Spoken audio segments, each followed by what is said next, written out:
So the toughest part of me of this mandated government house arrest is I can't go out and have a beer, which is why we had to build our own bar.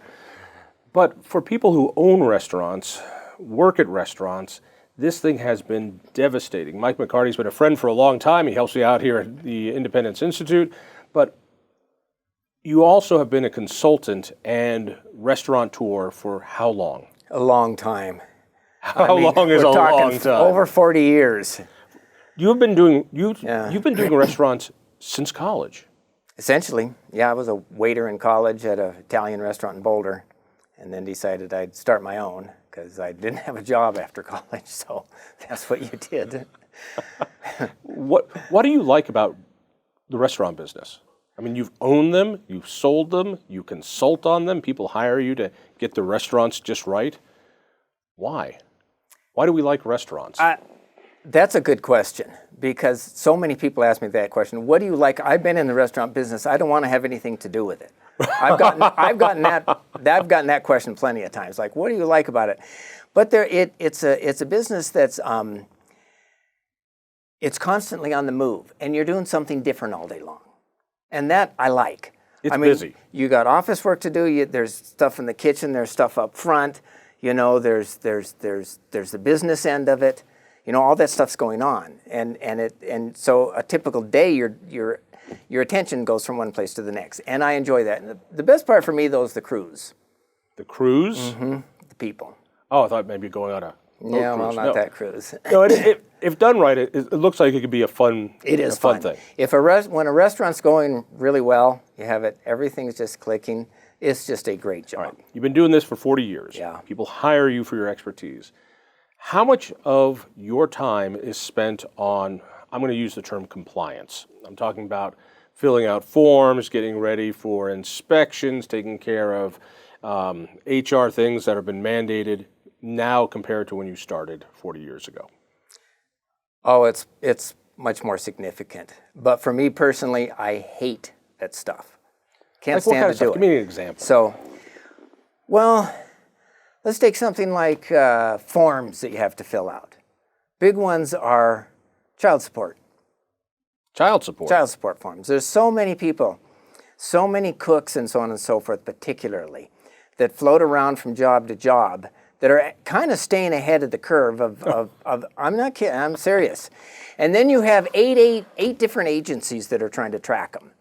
So basically, it's like one agency doesn't talk to another, so you always have all these forms you're supposed to fill out. So basically, you become a collection agent. Absolutely. Instead of a restaurateur. I get them from different states, Texas, Idaho, Kentucky. How bad is it from the state regulations to the local regulations? Who's up in your business more? I think the states are probably more difficult. How so? Because the state doesn't seem to be as well run. Even the feds, I think, are easier. Wow, that says a lot. I know it does say a lot. Like what do you have to do for the state? Well, one of the big problems we have with the state is they're constantly getting our accounting that's sent in, our taxes and fees and so on. Right. So they're constantly getting them messed up, and we get letters saying you were fined $500 and you owe us this. And then, of course, we got to pay our accountant to do a research project and send it back to them. We're never wrong. They're always wrong. And I talk to accountants who say, oh yeah, the state, they're way worse than the feds on this stuff. Wow, that says a lot. Yeah, it is. It's kind of interesting. All right, let's get to COVID. Your business has been shut down. You don't seem too upset about being shut down. I was kind of surprised when we talked about it. You're like, the business gives you curveballs, what you said. This isn't a curveball. To me, for a restaurateur, this has got to be a bowling ball shot out of a cannon. This is a pretty big deal. This is a pretty big deal. What these guys are doing with giving us a big chunk of money, they're giving us enough money to operate for 8 weeks without operating. Without operating. Let me dive into that for a second. Covering basically all our costs. So you, for the restaurant you own, Mm-hmm. Can we put out a plug for it? Because it's a great restaurant. Sure, Loveland Chop House. The Chop House up in Loveland is just, if you want a steak, it is the best place for a steak. And you've got a meeting room in the back that Frank Sinatra would have a meeting there. That's the feel of it, at least to me. It's Yes. incredible. So at the Chop House, you're telling me that being closed for this long, you're still paying your bills, paying your employees, doing all this, and it's okay? We're not paying our bills right now. Okay. We're not paying our bills because there's no way to pay them. There's no money coming in. You can't pay your bills if there's no money coming in. So the one mitigating factor there is the fact that these distributors aren't really expecting the bills to be paid because nobody else is paying theirs either. The guy that sells you the steaks that you cook up. The steaks and the Jim Beam. Right. You know, that we're not getting calls from these guys. They pretty much know no one's going to pay them. But you said money's still coming in from the government. What is that money? The PPP money. Okay. That's money. It isn't in yet. We don't have it in our bank account yet. So they're telling me it's coming, but we don't have it in there yet. And what will you use that money for? We can use that money for payroll, which includes health insurance, utilities, and rent. All right, so a big chunk of your expenses. Big chunk of your expenses are going to be covered. Are your employees going to make the same amount of money, more or less? Then on unemployment? Yeah. Well, they all filed for unemployment and got that, as many cases as hit. They seem to get it pretty quickly. I've talked to most all of them. The big question is that $600 deal from Sanders. In the PPP bill, You get an extra $600. That was for unemployment. Right. So they get their state unemployment, which has always been designed to be less than what they get paid for obvious reasons. That's just common sense that you're going to pay unemployment at a lower level than someone could make if they go get a job. If somebody's listening to this, Okay. to make that very clear, it's called a moral hazard when you pay people more not to work than to work. Absolutely. But under this plan, I've talked to business owner after business owner who said, I don't even know if my people want to come back to work because they're making more money off work. Will any of your people be making more money? Yes, and I'm not sure what's going to happen with that, and I'll tell you why. Because every week they have to check a box saying, have you been offered a job? And I don't know and can't find out, and I've spent hours in webinars and so on and so forth, and nobody seems to know exactly how this $600 a week is coming out. So you take a typical employee who might be making anywhere from $300 to $1,500 a week, right, of ours on unemployment, and you add $600 a week to it, $600 a week. Think of a guy making $300 on unemployment, you get $600 because they were a part-time server, okay? A part-time server, they might work two days a week or 3 days a week or whatever it is. So they're only getting $300, which is whatever, some percentage of what they would make normally. But now they're making $900. But now they're going to make $900, which is more than we can pay them in the PPP. So they're going to say, I don't want to come back to work, and I don't blame them. Why would you want to come back to work to make less? But I'm not sure they're going to have a choice. So I'm really struggling with this right now, how to handle this, because I can't find out exactly what the regulations are on it, and I can't seem to find anyone who really knows. This $600 thing is floating around out there. So I've always thought, and in fact the governor has said something similar, I've heard him say, that maybe we'll phase in restaurants, that we're not going to just open them up, but we're going to let restaurants open up and with limited capacity. So when we're out of this and it's time for business, is there a way to phase this in? That is, why not just open up the chop house again, but keep every table at least 10 feet apart? Seems pretty simple. Well, it's not that simple, and here's the reason why. No, you don't seem to understand. I've never owned a restaurant. I'm telling you, it's just that simple. And that seems to be what the governor thinks too right now, just listening to him when he said, I was just listening to him coming in here, when he said, well, maybe we'll open up the restaurants at 50% capacity. You can't make money in a restaurant at 50% capacity. It's not possible, essentially. Because here's what happens. You've got a certain amount of overhead to cover. Let's say you have $10,000 a month of just rent and utilities and some basic overhead to make numbers easy. Before payroll? Before payroll. Okay. Then you got your variable costs on your fixed costs. You got your payroll, and that's the biggest one. Payroll, you got your food costs, and so on and so forth. You've got to be able to meet your fixed costs of $10,000, and let's say your variable costs are another $10,000. So you've got to hit $20,000 before you make any money. Restaurants tend to run on very low profit margins. It's not a high profit margin business. This is why restaurants scare me. I don't know why anybody gets into your business, because the failure rate is high, HR problems are high, theft is high, and then you've got to deal with bumps and ups and downs of the economy. So help me understand this. I say, Mike, you can open up the Chop House again.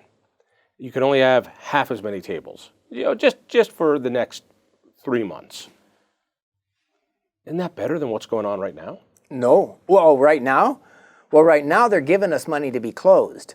But that's just, from a long-term economic strategy for the U.S., I'm talking this from is your a point of view. bad idea. But from your point of view. From our point of view. Just be self-centered about this. Isn't it better?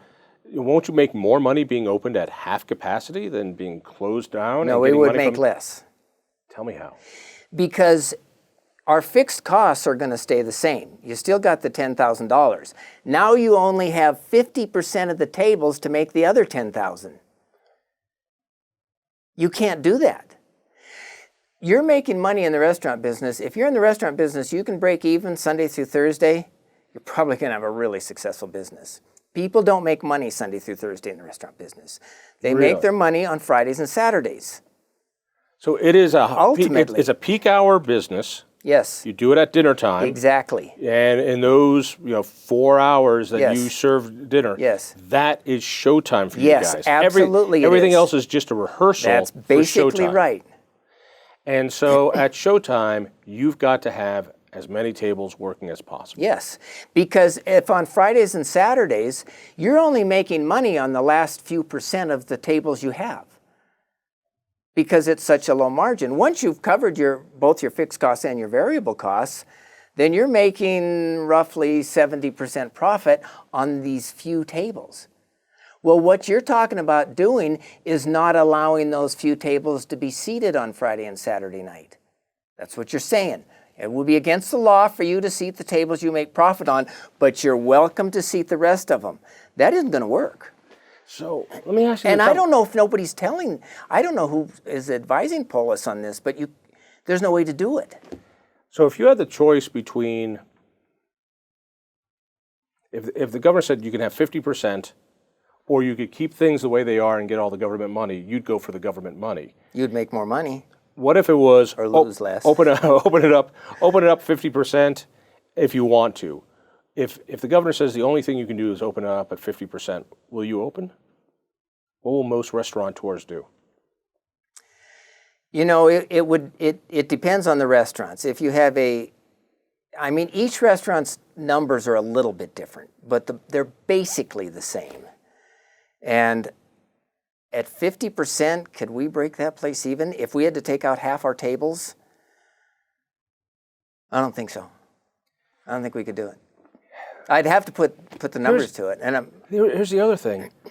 Even if you were opened up completely on May 1st, and I don't know if you're going to get full tables right away or if people are going to be too scared. Me neither. I feel the same way, John. I don't see how. My guess is it's going to be a little bit slow getting people back to normal behavior with this. That's my thought. I hope I'm wrong. I'm hoping they just flood back in because they've all got cabin fever. I think they have all got cabin fever. I think for the first week or 10 days, we're going to have a really good week or 10 days. That's my guess. And then after that, we're going to have to see what happens. But I couldn't begin to break my restaurant even on 75% of the sales we're doing. Really? There's no way. So 50% is not going to keep you in business. 75. 75, I mean, we might be able to just run skeleton crews and be really careful. But you remember, our fixed costs don't change. Right. It's only this other half of the costs that you're dealing with. If you were talking to the governor, how would you recommend him open up restaurants again or allow them to open? If he were to allow them to open, what we would do on our own is Sunday through Thursday, we could make that work to where we didn't seat every table. because we've got an outlet in that back room back there. Right. So if we get busy, we can still use it. On Fridays and Saturdays, and we've been talking about this, we've been talking about making masks that say the Loveland Chop House on them, for instance. So they're fun, so people can mask up. A little hard to eat that way, though.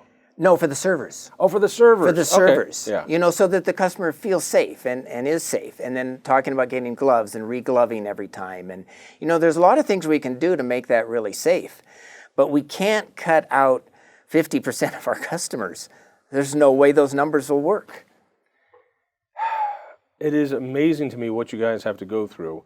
I've got such mixed feelings on the bailout as well. The government has closed you down. The government needs to compensate you for that. I get that. But the incentive package is so messed up. What do you think would have happened, just given your experience over 40 years, if Polis didn't have the shutdown order? If in Loveland it was just open up as business as usual, given all this craziness, how badly do you think your business would have been hurt? I think it had been hurt a lot because we were going along up a little bit from last year, a few percent. And that Wednesday, when the president got up on that Wednesday, and I can't remember what he was talking about then, but whatever he did, it really caught. We keep track. Yeah. I know my numbers every single day. The different Monday, Tuesday, Wednesday of that week were good. It was good Monday, a good Tuesday, and a good Wednesday, all up from the year before. The Thursday went here, the Friday went here, the Saturday went here. That business was, and it was Monday when Polis closed us down. So that business was going away anyway. How are you people handling it? They're getting their unemployment. They seem to be okay. They all want to get back. Do they? Yes, absolutely. And that's part of the restaurant is if once again, if you're hiring good people and they're getting along well, they like each other. They have a lot of fun. As part of the restaurant is trying to keep your employees having fun. It's different than other businesses. We don't have to say work, work, work, work, work. Well, I actually want those guys having a good time in there because that translates over to the customer. If the server gets up there and is genuinely having a good time, that adds to the customer's experience. That's fun. And that's part of what we're selling. Why don't you just do takeout? I mean, I keep hearing the governor said you can do takeout. You can now sell booze through takeout. So takeout should keep you guys floated so very well. Let me tell you, and that's a good question. And we gave takeout a try right after we closed. And what happened with the takeout is everybody wanted to pick it up at 5:30. So you can't spread out the labor. You can't have just a skeleton crew in there for 4 hours. The Chop House is a fine restaurant. It is not a fast food restaurant. Well, and it's not designed for that. I hate doing that anyway because our type of food doesn't tend to travel well. But if people really wanted it, we put together this deal. It was kind of fun where you could get some steaks to cook and a bottle of wine, and you bought the whole bag and took it home. It was fun to do. But everyone shows up at exactly the same time. Because that's what they wanted. Yes, absolutely. So all showing up at the same time, you got to have a whole big crew. So you got to bring in enough people to service them, or they're not coming back if they're waiting a half an hour. So you got to bring in that crew, but you have to pay that crew so much that they got to travel to work, then they got to come, then they. By the time you do that, we couldn't make the numbers work. Does that make sense? Makes perfect sense. I mean, I get it. If you're a pizza shop, you're a sub shop. Yes. You're putting things out fast. You're shoving them in bags. People pick them up. Great. I can't imagine how the Chop Shop would do because it's such. You're having a steak. I don't want a cold steak. Yeah, right. I know. That's why we've never done Uber Eats or any of those sorts of things because that food. When you're producing a really higher level of food, mid-range restaurants that I've had are different. They're a little easier in this sense. But you get into the high-end restaurant, that food has to be good at the table.